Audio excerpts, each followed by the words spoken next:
Hello from Jeju, South Korea. I've been here for a little over a week and I'm obsessed with this island. It is my first location in Korea and I'm really enjoying it. If you're new here, my name is Maddie and I've been traveling full-time for 3 years now and I'm so excited to show you Jeju. Everything online says that you need a car to get around this island and that public transportation is awful and blah blah blah. So today we're gonna try and get around some of the top spots by using the bus and the public transportation system. So we'll see how this goes. Starting in July of 2024, Jeju's bus system is going to a cashless system, and so, which literally July 2024 is in like 2 days for me. I recommend what you do is go into like a 7-Eleven or any of the convenience stores that you'll see here. Most of them are open 24/7 and you can buy a T-Money card. It's a little silver card and you put money on it then, and then when you get on and off the bus, you just like tap it and you're good to go.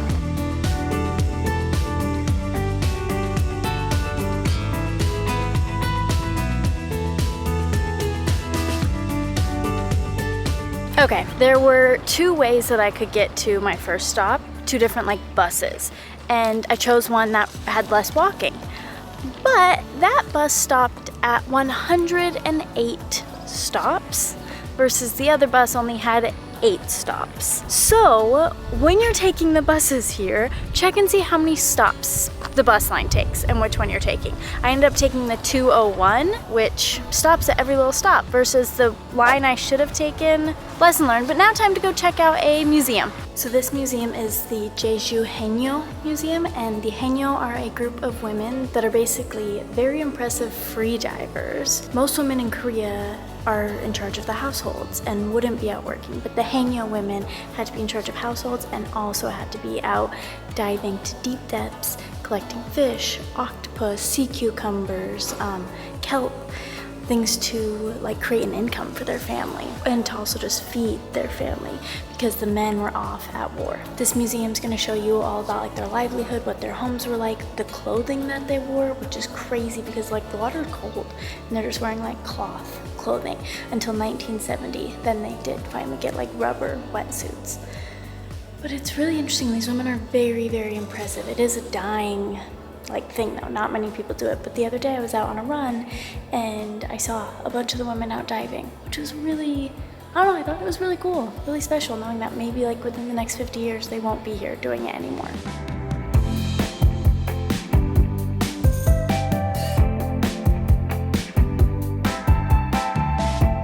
Next stop on today's little adventure is Hamdeok Beach, and of course I got off at the wrong bus stop. So now instead of walking 2 minutes, we're walking 9 minutes, which is okay. Exercise is great. It's just, I'm just not good with public transportation. The sand is blindingly white, like so white, and the water is a gorgeous blue. And like if it was a sunny day out, the water would be like even more blue, but it's not that big of a beach. The actual like waterfront entrance area like isn't that wide. So I think on like a typical hot sunny day, this might be pretty crowded. But there are a lot of different restaurants here, and then I'm going over to like this like green grassy area, which looks really nice to just kind of sit and chill out over here.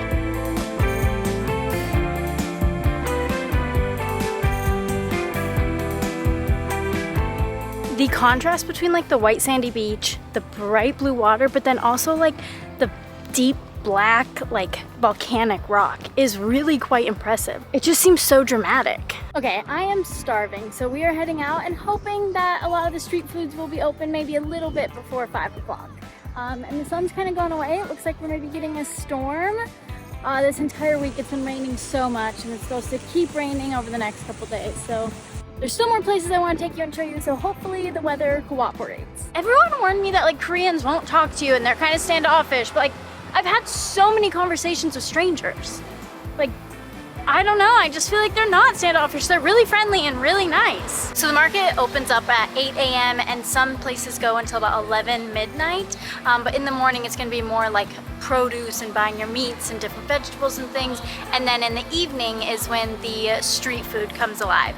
It says that it opens at 5, but I read a lot of reviews saying that doesn't really start until like 6. We are here right at 5 o'clock. I'm hoping it's like not too crowded, so I don't have to wait in long lines and like I can film without it just being massive chaos. So we'll see. Jeju is known for their peanuts and for their tangerines. So we are gonna, and there's like a vendor right over here, so we're gonna try some of her fresh tangerines. I love tangerines, they're one of my favorite fruits, so we will see how this is. way more difficult to just get a piece of tangerine. Also, I read online that like older Korean women will just push you out of the way and they're quite aggressive, and like it's factual. That is so good. Whoa. I'm definitely gonna have to buy like a bag of some to like take back to the hostel. Yum. Also, there are tangerine vendors all over this island. You can find them everywhere.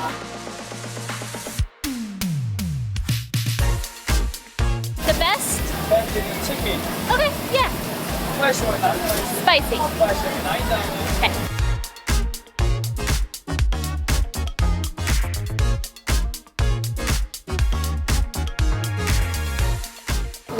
Wow, that is so good. Honestly, I just stopped at the first place that had food, and I'm really happy with it. They had a ton of different like food options, but I chose the chicken one. He said it was the best, and there was spicy and not spicy, and obviously we got the spicy.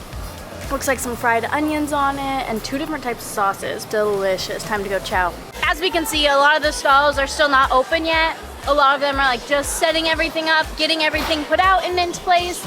So I definitely recommend coming here after 6 p.m. I always love walking through markets and seeing what like the different produce is. Obviously I love the street food part and I love the eating aspect of it, but I think the best part is like just seeing what some local vegetables and fruits are that grow in the region.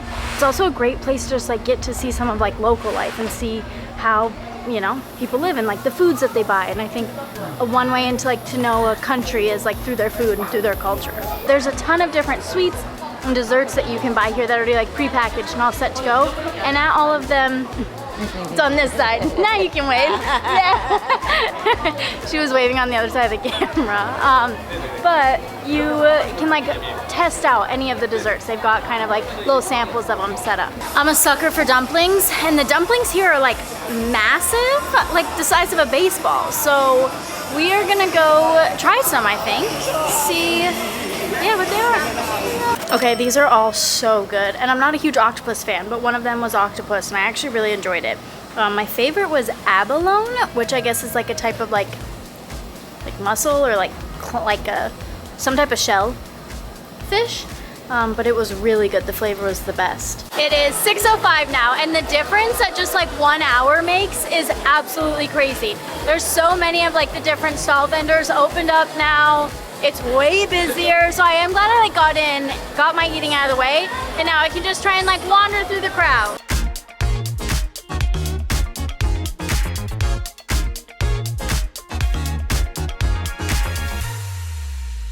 Today we are staying closer to like where I'm staying at, which is Seogwipo. I don't know. Anyways, all around Jeju there's beautiful like running and walking trails along the beaches, along the cliffs, along some waterfalls. And so today we're gonna go kind of run around. I'm hoping for just 1 hour.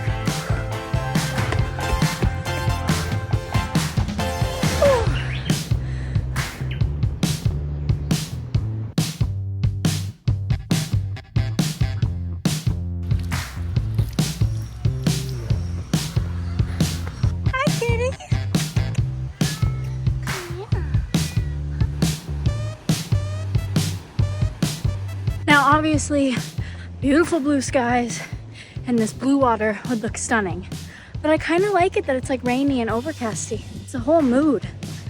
All right, back to running.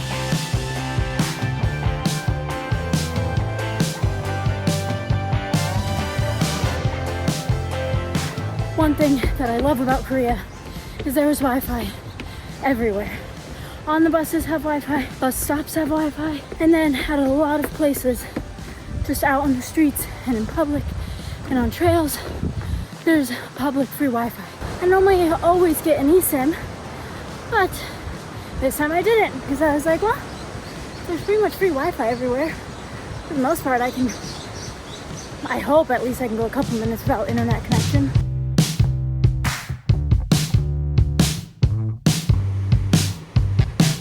So when I'm out running in a new city, I love just like running and getting lost.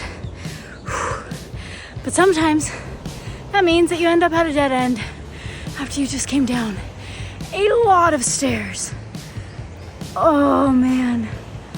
Oh, wow. I do love traveling all the time, but it can be really tough to stay in like a good like workout schedule or a good routine. I hate running, but running is like the easiest thing to do when you're traveling all the time. So here we go.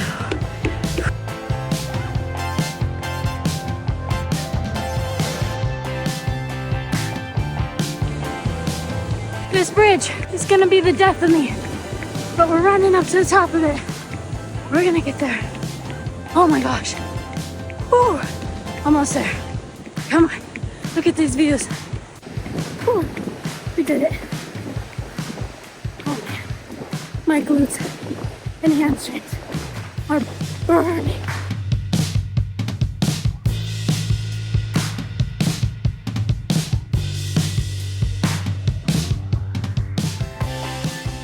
Some days you crush your workouts, and other days your workouts crush you.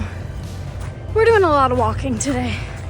This isn't really how I wanted this run to go, but what can you do?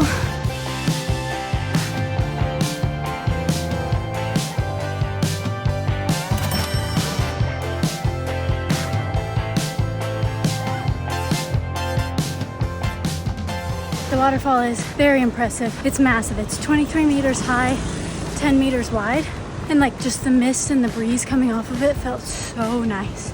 I do recommend though that you come here when it's high tide, because then that way the ocean will be closer to the falls. Right now there was a pretty decent distance between, so it still looked really cool, but it didn't have like that same waterfall going into an ocean effect.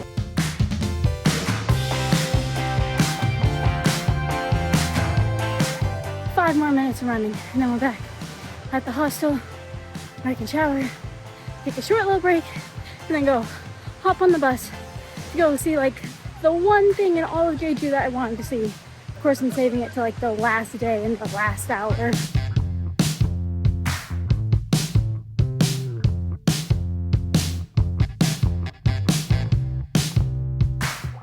Alright, so we're in, just like that, and it costs 2,000 to enter.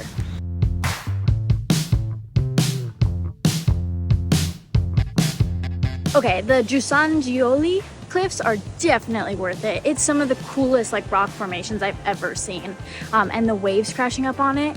Obviously it would be nice if it was sunshiny, but like I don't know, it's kind of a whole mood and a whole vibe with like the storm coming in. It's cool, and there's a ton of different like walking trails and paths around here, so we might go walk through some of it a little bit, but I'm kind of tired of being in the rain, so we might head out.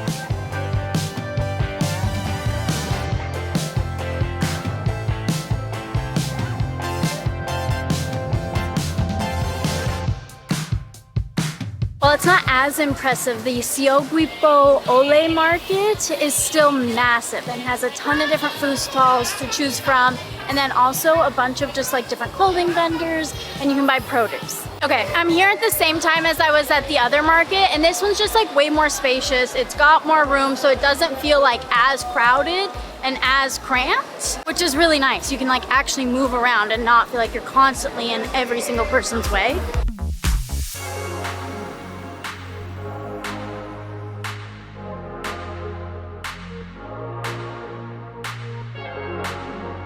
First dish is just some fried chicken and like a sweet and sour sauce. It is saving me. It is bringing me back to life. We are gonna be all good now in the world again. But next up, I've got to go try some of the famous black pork from Jeju.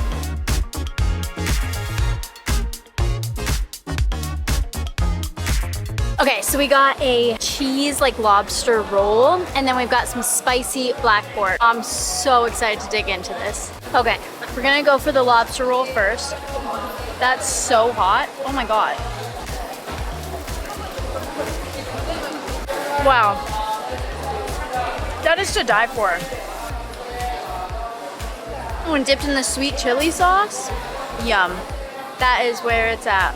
Okay, now it is time to try the famous Jeju black pork.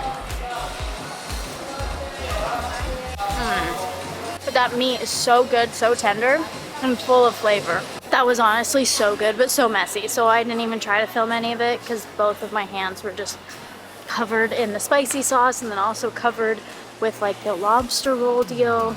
It was delicious, but the one thing I have noticed about like Korean food markets is how big the portion sizes are. Like it's massive, which is definitely a bummer when you're just a solo person trying to eat, because it would have been very nice to be able to share some of the food, but I did eat all of it because I was starving and it was so good. Well, I hope you enjoyed the video. I really enjoyed my time here in Jeju, and tomorrow we head off to Busan, so make sure you subscribe so you can see next week's adventure.